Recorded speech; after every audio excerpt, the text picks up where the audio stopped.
Pensiyadagi aziz yurtdoshlar, bugun men sizga juda muhim masalani tushuntirmoqchiman. Pensiya olayotganingizni va pensiya miqdoringizni tasdiqlovchi rasmiy ma'lumotnomani zudlik bilan olib qo'ying. Bu hujjat ko'pchilikka oddiy qog'ozdek ko'rinadi. Lekin amalda bank, subsidiya davolanish, ijtimoiy yordam, meros qarindoshlar orqali vakillik. Ayrim imtiyozlar va tekshiruvlarda aynan shu hujjat sizni ortiqcha yugur-yugurdan qutqaradi. Men bu mavzuni bejiz ko'tarmayapman.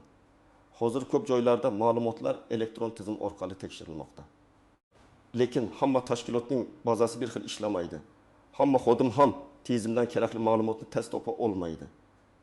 Natijada pensioner odam navbatda turadi. Bir idoradan boshqasiga yuboriladi. Pensiya olishingizni tasdiqlang. Miqdorini ko'rsating. Rasmiy ma'lumotnoma olib keling degan gaplarni eshitadi. Shuning uchun bu video hammaga tegishli. Hozirning o'zida kanalga obuna bo'ling, videoga like bosing. Chunki bunday ma'lumotni bilib qo'ygan odam o'zini ham, ota-onasini ham, bobosi va buyisini ham himoya qiladi. Avvallari ko'p ishlar pensiya daftarchasi, mahalla ma'lumotnomasi yoki og'zaki tasdiq bilan ham hal bo'lib ketardi. Masalan, odam men pensionerman desa, ayrim joylarda pensiya guvohnomasini ko'rsatardi. Xodim ham shunga qarab ishni davom ettirardi. Pensiya miqdori kerak bo'lsa, bank kartasidagi tushumlar yoki eski qog'ozlar ko'rsatilar edi. Lekin bugun talab boshqacha bo'lib bormoqda. Ko'plab xizmatlarda aniq va rasmiy ma'lumot so'raladi. Pensiya turi, pensiya tayinlangan sana, hozirgi oylik miqdor, to'lov holati, ba'zan esa oxirgi oylar bo'yicha tushumlar. Men ko'rayotgan asosiy o'zgarish shuki, davlat xizmatlari ham, banklar ham, ijtimoiy yordam bo'yicha komissiyalar ham hujjatlarni aniq ko'rishni xohlayapti. Chunki pul bilan bog'liq masalada taxmin bo'lmaydi. Kimdir yoshga doir pensiya oladi. Kimdir nogironlik pensiyasi oladi. Kimdir boquvchisini yo'qotganlik pensiyasini oladi. Kimdir pensiya bilan birga nafaqa yoki kompensatsiya ham olishi mumkin. Kimdir ishlayotgan pensioner bo'lishi mumkin. Bunday holatlarda oddiy men pensionerman degan gap yetarli bo'lmay qoladi. Shu yerda eng kerakli hujjat paydo bo'ladi. Pensiya tayinlanganligi va pensiya miqdori to'g'risidagi ma'lumotnoma. Uni tuman yoki shahar pensiya jamg'armasi bo'limidan, davlat xizmatlari markazi orqali yoki ayrim holatlarda my.gov, uz kabi elektron xizmatlar orqali olish mumkin. Bu ma'lumotnoma sizning pensiya olishingizni rasmiy tasdiqlaydi. Eng muhimi, unda tashkilotlar so'raydigan asosiy ma'lumotlar bo'ladi. Eng avvalo, bu hujjatni yoshi ulug' pensionerlar olib qo'yishi kerak. Ayniqsa, bankka tez-tez boradigan, kredit omonat, karta almashtirish, pensiya kartasini tiklash, ishonchnoma orqali pul oldirish kabi ishlar qiladigan odamlar uchun bu juda kerak. Bank xodimi ayrim vaziyatda pensiya daromadingizni ko'rishni so'rashi mumkin. Masalan, siz kichik iste'mol krediti olmoqchisiz. Bank sizning oylik daromadingizni hisoblaydi. Agar pensiyangiz 1.200.000 so'm bo'lsa, kredit to'lovi shunga mos belgilanadi. Agar sizda rasmiy ma'lumotnoma bo'lmasa, bank tizimdan ko'ra olmasa yoki ma'lumot yangilanmagan bo'lsa, arzangiz cho'zilib ketadi. Ikkinchi guruh subsidiya, moddiy yordam yoki kommunal to'lovlar bo'yicha yengillik so'raydigan pensionerlar. Aytaylik, bir onaxon yolg'iz yashaydi. Pensiyasi 960.000 so'm, u gaz, elektr, dori-darmon xarajatlariga qiynalmoqda. Mahalla yoki mas'ul tashkilot uning daromadini hisoblashda pensiya miqdorini rasmiy hujjat bilan tasdiqlashini so'rashi mumkin. Agar u hujjatni oldindan olib qo'ygan bo'lsa, arizasi tezroq ko'rib chiqiladi. Agar hujjat bo'lmasa, avval pensiya jamg'armasidan ma'lumotnoma olib keling deyishadi.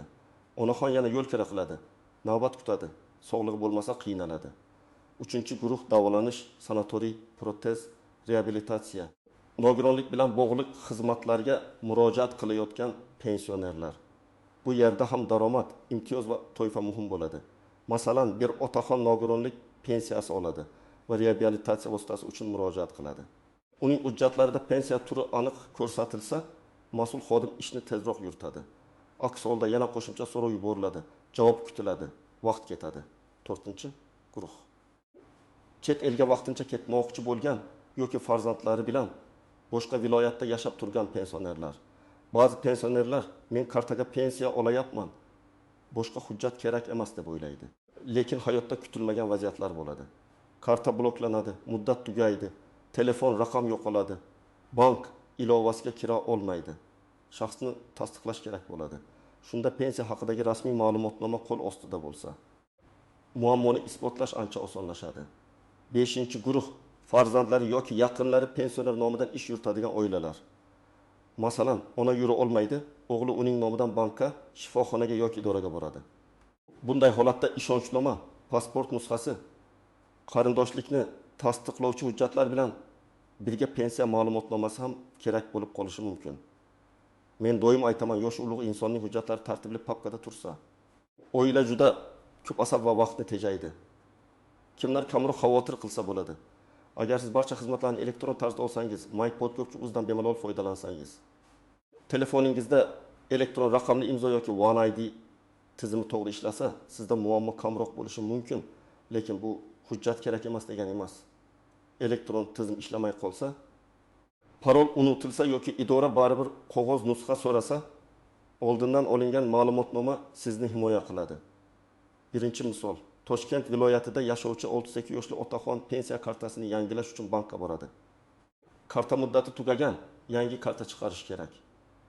Bankda tizim ma'lumotni ko'rsatadi, lekin otaxonning familiyasida eski pasportdagi yozuv bilan yangi ID kartadagi yozuv o'rtasida bitta harf farqi bor. Xodim pensiya jamg'armasidan ma'lumotnoma olib keling. Daromadingiz va shaxsingiz mosligini ko'ramiz deydi. Otaxon o'sha kuni ishni tugatolmaydi. Agar u oldindan rasmiy ma'lumotnomani olib hujjatlar papkasiga solib qo'yganida. Masala ancha tez hal bo'lardi. Ikkinchi misol. 72 yoshli onaxon yolg'iz yashaydi. Uyida gaz va elektr xarajatlari ko'paygan. Mahallaga yordam so'rab murojaat qiladi. Komissiya daromadini hisoblaydi. Pensiya 1 million 100 ming so'm. Boshqa daromad yo'q. Lekin komissiyaga rasmiy tasdiq kerak. Onaxon ertasi kuni pensiya jamg'armasiga boradi, navbat kutadi, keyin yana mahallaga qaytadi. Bu 2 kunlik charchoq degani. Agar ma'lumotnoma uyda tayyor turganida, ariza birinchi kunning o'zida to'liq qabul qilinardi. Uchinchi misol. Nogironlik pensiyasi oladigan fuqaro sanatoriy yo'llanmasi haqida so'raydi. Undan nogironlik hujjati, tibbiy xulosa va pensiya toifasi haqidagi ma'lumot so'raladi. U faqat bank kartasidagi SMS'larni ko'rsatadi, lekin SMS rasmiy hujjat emas. Pul tushgani ko'rinadi, ammo pensiya turi, tayinlangan sana to'lov manbasi ko'rinmaydi. Shu sababli unga yana hujjat yig'ish aytiladi. Bu yerda bitta ma'lumotnoma butun jarayonni yengillashtirishi mumkin edi. 4-misol. Bir pensionerning farzandi onasi nomidan dori-darmon bo'yicha yordam olishga harakat qiladi. Onasi yura olmaydi. Hujjatlar orasida pasport bor, ishonchnoma bor, lekin pensiya miqdori haqida rasmiy ma'lumot yo'q.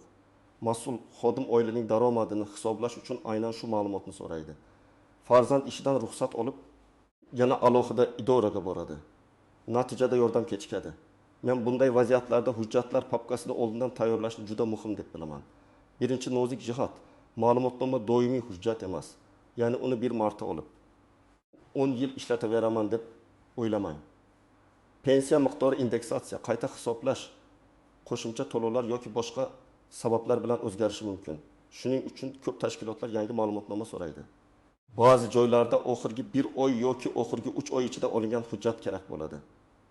Shuning uchun hujjatni olib qo'yish kerak, lekin muhim ariza topshirishdan oldin uning sanasiga e'tibor bering. Ikkinchi nozik jihat. Bank ko'chirmasi pensiya ma'lumotnomasining o'rnini har doim bosmaydi. Bank ko'chirmasida pul tushgani ko'rinadi. Lekin bu pul aynan qaysi pensiya turi ekani, pensiya tayinlangan yoki boshqa to'lovmi, ba'zan aniq bo'lmaydi. Tashkilot sizdan rasmiy manbadan berilgan ma'lumotni talab qilishi mumkin. Shuning uchun kartamga pul tushib turibdi-ku degan gap hamma joyda yetarli emas. Uchinchi nozik jihat, familiya, ism, otasining ismi va tug'ilgan sana mutlaqo mos bo'lishi kerak. Eski pasport, yangi ID karta, nikohdan keyingi familiya, lotin va kiril yozuvidagi farqlar, bitta harf xatosi ham muammo tug'diradi. Men pensionerlarga shuni maslahat beraman. Ma'lumotnomani olganingizda darhol o'qing. Ismingiz to'g'rimi? Tug'ilgan sanangiz to'g'rimi? Pensiya turi to'g'rimi? Miqdor to'g'rimi? Sana va muhr yoki elektron tasdiq bormi? Bularni tekshiring. Xato bo'lsa o'sha joyning o'zida tuzatishni so'rang. 4-nozik jihat, elektron hujjat ham rasmiy bo'lishi mumkin, lekin uni to'g'ri chiqarish kerak. Agar ma'lumotnoma my.gov.uz orqali olingan bo'lsa, unda QR kod, identifikatsiya raqami yoki elektron tasdiq bo'ladi. Uni telefonda saqlab qo'yish ham foydali, lekin qog'ozga chiqarib, papkaga solib qo'yish yanada qulay. Chunki hamma joyda telefoningizdagi faylni ko'rishmaydi. Ba'zan qog'oz nusxasini bering deyishadi. 5-nozik jihat, ishonchnoma orqali ish yuritishda qo'shimcha talablar bo'lishi mumkin. Agar pensioner o'zi bora olmasa, yaqin qarindoshi bo'lishi mumkin, lekin ayrim xizmatlar uchun notarial ishonchnoma talab qilinadi. Oddiy men uning o'g'liman yoki men uning keliniman degan gap har doim yetmaydi. Shuning uchun pensioner yura olmaydigan bo'lsa, oldindan ishonchnoma masalasini ham ko'rib qo'yish kerak. 6-nozik jihat. Pensiya to'xtatilgan, kechikkan yoki qayta hisoblanayotgan bo'lsa, ma'lumotnomadagi holatga alohida qarang. Ba'zan odam vaqtincha xorijda bo'ladi. Hujjat yangilanmaydi, bank kartasi bilan bog'liq muammo bo'ladi yoki tekshiruv sabab to'lovda uzilish yuz beradi. Bunday holatda ma'lumotnoma sizga muammoning qayerdaligini aniqlashga yordam beradi. Unda to'lov holati, miqdor yoki oxirgi o'zgarishlar ko'rinishi mumkin. Endi nima qilish kerakligini aniq aytaman. Birinchi qadam, pasportingiz yoki ID kartangizni tayyorlang. Agar siz pensioner nomidan borayotgan bo'lsangiz, o'zingizning pasportingizni, pensionerning pasporti yoki ID kartasini, zarur bo'lsa ishonchnomani ham oling. Agar qarindoshlikni tasdiqlash kerak bo'lsa, tug'ilganlik haqidagi guvohnoma yoki nikoh guvohnomasi ham foyda beradi. Ikkinchi qadam, yashash joyingizdagi tuman yoki shahar pensiya jamg'armasi bo'limiga murojaat qiling. U yerda pensiya tayinlanganligi va miqdori to'g'risida ma'lumotnoma kerak deb aniq ayting. Ba'zan odamlar umumiy gapiradi. Menga pensiya qog'ozi kerak deydi. Xodim tushunmasligi yoki boshqa hujjat berishi mumkin. Shuning uchun nomini aniq aytish muhim. Pensiya olishi va miqdorini tasdiqlovchi ma'lumotnoma. 3-qadam. Davlat xizmatlari markazi orqali olish imkonini so'rang. Ba'zi hududlarda bunday ma'lumotnomalar integratsiya orqali berilishi mumkin. Agar sizga yaqin joyda davlat xizmatlari markazi qulay bo'lsa, u yerga ham murojaat qilish mumkin. Bunda navbat tizimi, ariza qabul qilish tartibi va xizmat muddati hududga qarab farq qilishi mumkin. 4-qadam. Agar telefon yoki kompyuterdan foydalana olsangiz, MyBank.gov uz orqali elektron xizmatlarni tekshiring. OnID orqali kirasiz, kerakli xizmatni topasiz, ariza yuborasiz va elektron ma'lumotnomani yuklab olasiz. Men yoshroq farzandlarga aytaman. Ota-onangizga bu ishni yordam bering. 5 daqiqalik yordam keksa odamni bir kunlik navbatdan saqlab qolishi mumkin. 5-qadam. Hujjatni olgach, bir nechta nusxa qiling. Asl nusxani alohida saqlang. Nusxalarni kerakli joylarga bering. Agar elektron shaklda olgan bo'lsangiz, PDF faylni telefoningizda, farzandingiz telefonida va imkon bo'lsa fleshkada saqlang. Qog'oz nusxasini esa pasport, pensiya guvohnomasi, tibbiy hujjatlar, bank kartasi shartnomalari, ishonchnoma kabi hujjatlar bilan bitta papkaga joylang. 6-qadam. Hujjatdagi ma'lumotlarni tekshiring. Men buni alohida ta'kidlayman, chunki xato hujjat ba'zan hujjat yo'qligidan ham ko'proq muammo tug'diradi. Ism, familiya, tug'ilgan sana, pasport yoki ID raqami, pensiya turi, pensiya miqdori berilgan sana, tashkilot nomi, mas'ul shaxs imzosi yoki elektron tasdiq belgisi to'g'ri bo'lishi kerak. Agar biror narsa noto'g'ri bo'lsa, mayli. Keyin tuzatarlar demang. Darhol murojaat qiling. 7-qadam. Ma'lumotnomani qaysi maqsad uchun olayotganingizni ayting. Masalan, bank uchun bo'lsa, bank oxirgi oylik daromadni ham so'rashi mumkin. Subsidiya uchun bo'lsa, oila daromadini hisoblashga mos ma'lumot kerak bo'lishi mumkin. Sud, notarius yoki meros ishlari uchun bo'lsa, ma'lumotnoma qo'shimcha rekvizitlar talab qilinishi mumkin. Maqsadni aniq aytsangiz, sizga mosroq hujjat beriladi. 8-qadam. Agar pensiya miqdoringiz noto'g'ri ko'rinsa, qayta hisoblash bo'yicha alohida ariza yozing. Ma'lumotnoma olish jarayonida ayrim pensionerlar nega mening pensiyam kam degan savolga duch keladi. Bunday holatda xodimdan og'zaki javob bilan cheklanib qolmang. Mehnat staji, ish haqi ma'lumotlari, arxiv hujjatlari, harbiy xizmat, bolalar parvarishi davri, nogironlik holati kabi omillar pensiyaga ta'sir qilishi mumkin. Agar asos bo'lsa, pensiyani qayta ko'rib chiqish uchun yozma murojaat qiling. 9-qadam. Ota-onangizning hujjatlarini tekshirib chiqing. Ko'p oilalarda farzandlar ota-onasining hujjatlari qayerda turganini bilmaydi. Kerakli paytda hamma qidiradi. Pasport bir joyda, tibbiy hujjat boshqa joyda, pensiya qog'ozlari eski sumkada. Men tavsiya qilaman, bitta oddiy papka oling.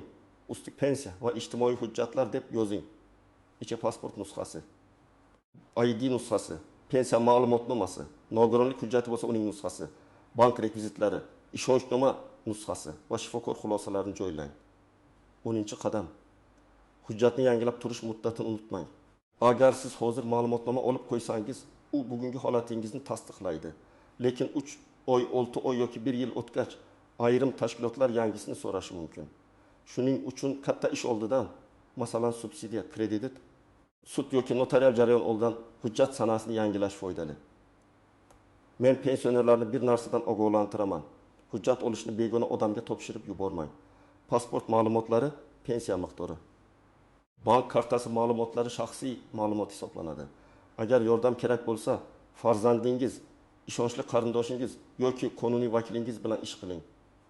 Begona odam men tez qilib beraman desa, unga pasport nusxasi, karta rasmi yoki SMS kodlarini bermang. Ikkinchi ehtiyot chorasi, telefoningizga kelgan kodlarni hech kimga aytmang. Elektron xizmatlardan foydalanishda SMS kod, One ID paroli yoki bank tasdiqlash kod kelishi mumkin.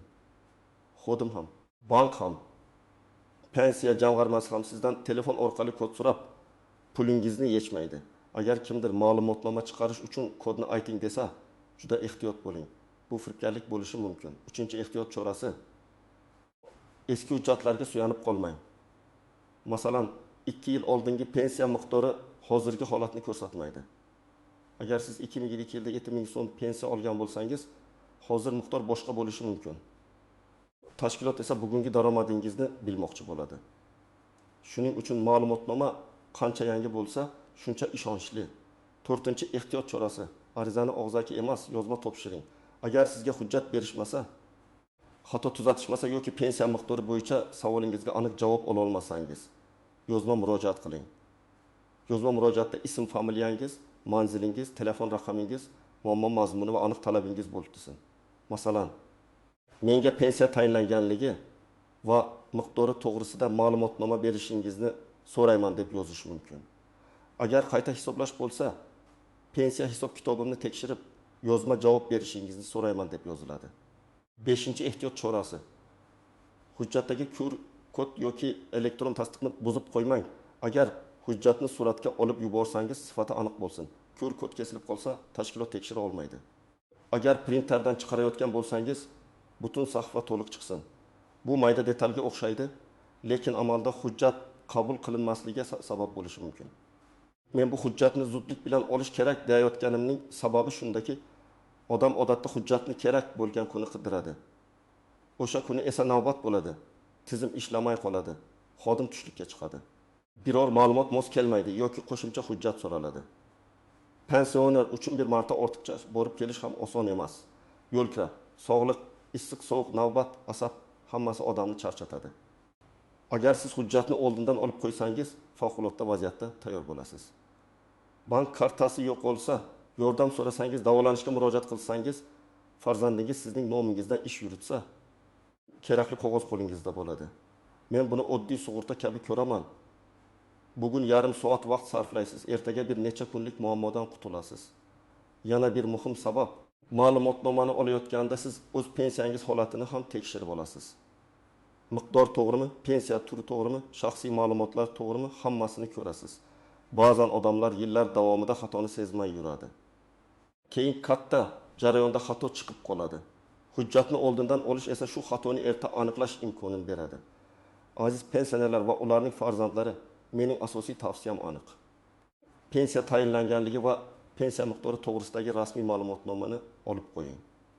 Bu hujjat bankda ijtimoiy yordamda, subsidiya masalasida, davolanishda, vakillik ishlarida va boshqa ko'plab vaziyatlarda sizga kerak bo'lishi mumkin.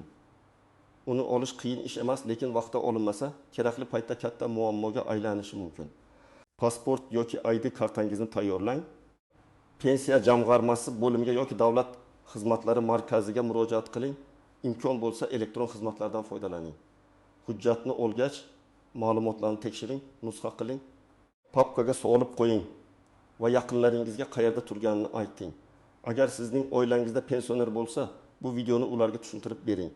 Izohlarda yozing, sizda bunday ma'lumotnoma bormi? Qaysi idorada sizdan so'rashgan? Olish jarayonida muammo bo'lganmi? Fikringiz boshqalarga ham foyda bo'ladi. Videoga like bosing, kanalga obuna bo'ling.